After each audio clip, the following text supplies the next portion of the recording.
যদি তুমি আমাকে নেমন্তন্ন করো আমি যাব, যদি সে আসে আমি তোমাকে জানাবো। এই ধরনের সেন্টেন্সগুলি আমরা কিভাবে ইংরেজিতে বলবো বা গঠন করতে পারবো আজকের এই ভিডিওর মাধ্যমে তাই শিখবো। তো এই ধরনের সেন্টেন্সগুলিকে বলা হয় ফার্স্ট কন্ডিশনাল। এবার আমরা কখন এই ধরনের সেন্টেন্স ইউজ করব?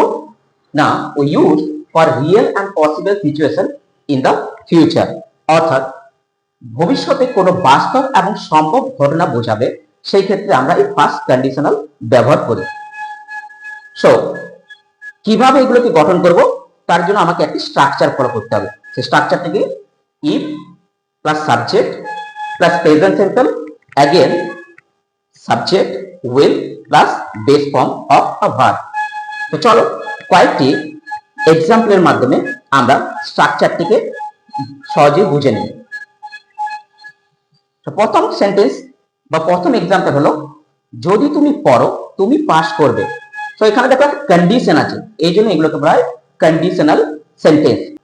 যদি তুমি পড়ো তুমি পাস করবে, এটাকে আমরা ইংরেজিতে কিভাবে বলবো? সাবজেক্ট, সাবজেক্ট আগে if, if next subject you, if you study, if you study অর্থাৎ যদি তুমি পড়ো, again subject you, will pass.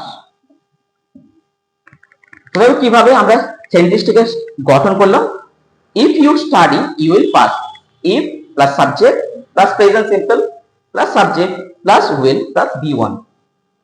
Number 2, যদি বৃষ্টি হয় আমি বাড়ি থাকবো, অর্থাৎ এখানে আমরা একটা শর্ত বুঝাচ্ছি বা শর্ত দিচ্ছি যে বৃষ্টি হলে আমি বাড়িতে থাকবো।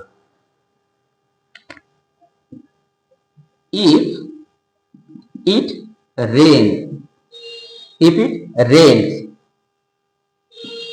subject I, so I will stay at home.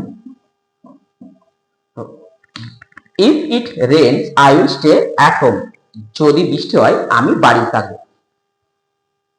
Number 3, যদি সে আসে আমি বাড়িতে থাকবো। তো এই সেন্টেন্সটিকে তোমরা কমেন্ট সেকশনে এর অ্যান্সারটা তোমরা আমাকে জানিও। যদি ভিডিওটা তোমাদের ভালো লেগে থাকে প্লিজ লাইক, কমেন্ট এবং সাবস্ক্রাইব করে দিও।